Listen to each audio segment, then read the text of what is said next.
Nobody on Earth saw the fleet arrive. The night sky over the South Atlantic flickered. Satellites glitched, and then the storm began. It rolled in without thunder columns of shimmering light carving silent holes in the clouds, reaching down to the ocean. Within minutes, every communication network in the hemisphere went dark. Planes fell from the sky. Military bases lost power. Only old analog radios, battered ham sets in forgotten basements, sputtered out frantic warnings before going silent. Within hours, the world knew Earth was under attack. News networks showed grainy video of the first invaders, impossibly tall.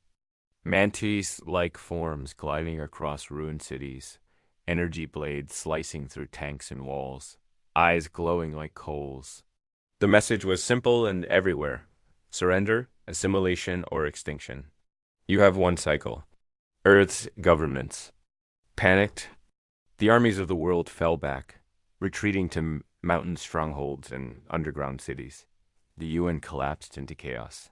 Drones and missiles were hacked mid-flight. Warships lost control. Cities burned. The invaders, soon called harvesters, moved with mathematical precision, never speaking, never pausing, building strange pylons in every capital. Whatever their goal, it was more than conquest. They were transforming Earth itself. In the middle of this storm, a resistance formed not from armies, but from everyone left standing. Scattered soldiers, hackers, rescue workers, ex-criminals, scientists, students, and street kids. They called themselves the Wildfire, spreading fast, unpredictable, and impossible to stamp out.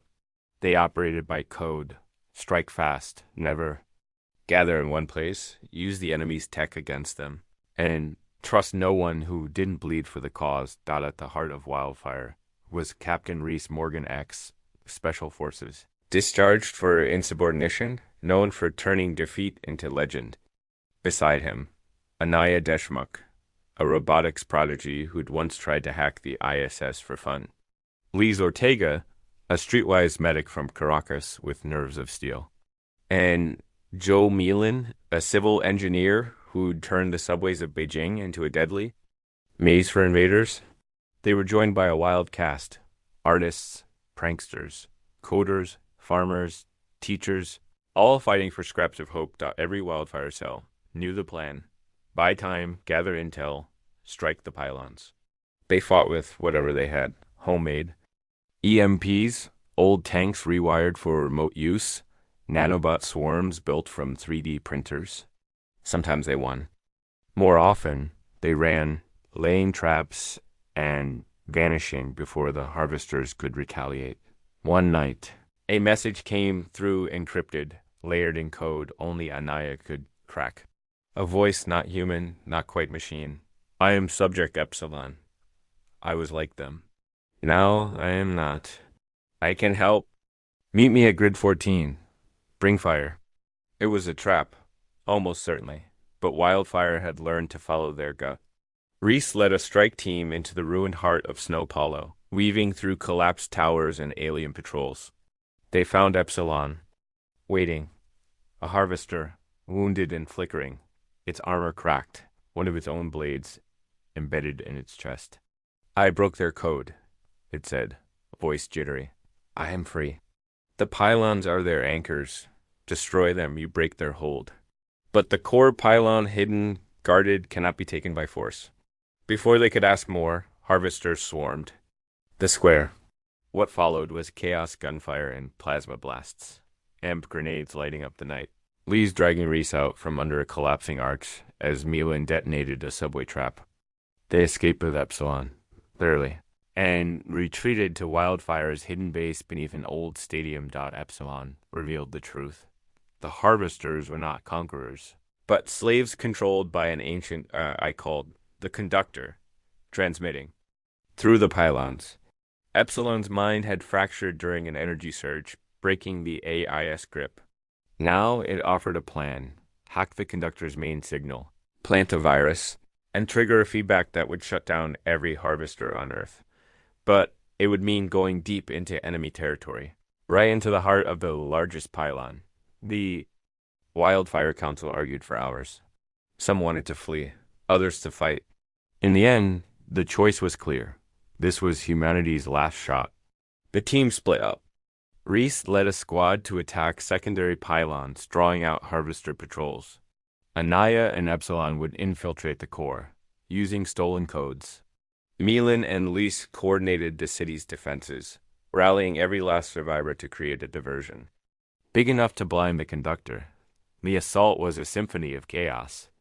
Wildfire cells hit pylons worldwide, detonating explosives, jamming signals, turning the enemy's drones against them. The harvesters adapted fast, but so did Wildfire, using music, flashing lights, and unpredictable human tactics to confuse. The AI. Civilians joined the fight, hacking, sabotaging, risking everything for one more minute of hope. In the heart of the storm, Anaya and Epsilon slipped into the core pylon, an alien tower humming with power, surrounded by endless harvester. Sentinels. Inside, the air crackled with static, the conductor's voice echoing in every mind. You cannot win. Submit. All will become order. But Epsilon, resisting the signal, shielded Anaya as she worked, fingers flying over alien keys, rewriting code in a language she'd learned on the fly. Outside, Reese and his team faced overwhelming odds. Pinned down, outnumbered, Reese fought like a madman, rallying his squad, setting trap after trap. Every second bought was a victory. Wildfires. Last stand, hope burning as bright as gunfire. Milan's jury-rigged subway bombs collapsed entire streets, funneling enemies into kill zones. Luce dragged wounded fighters to safety, refusing to let anyone die alone. Inside the core, Anaya reached the final firewall. Epsilon, breaking under. The conductor's control screamed, now. Anaya unleashed the virus, fingers shaking, praying it would work. For a heartbeat, nothing happened. Then the pylon's lights flared. Every harvester in the city froze, and a wave of silence swept the planet. The conductor's scream echoed and faded, then was gone. Across the world, harvesters collapsed, blades clattering to concrete. The sky cleared for the first time in weeks. The pylons cracked and fell, the energy draining away. Humanity emerged from the rubble, scarred and battered, but free. The cost was enormous. Cities in ruins, millions lost.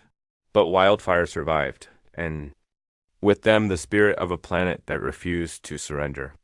Reese, Anaya, Lise, and Milan became legends, but so did the millions who fought, each in their own way. Epsilon, its mind at peace, chose to join the humans, helping rebuild and teaching them the secrets of the Harvester's technology. Every year. On the day the sky cleared, survivors lit bonfires and played music, defiant and joyful. They remembered how humanity, unpredictable, stubborn, wild, had fought not just for survival, but for the right to remain themselves. No invader could ever truly understand the human refusal to quit, or the hope that burned even in the darkest hour. And far beyond, in the silent dark between stars, something ancient watched, and thought for the first time in eternity of mercy.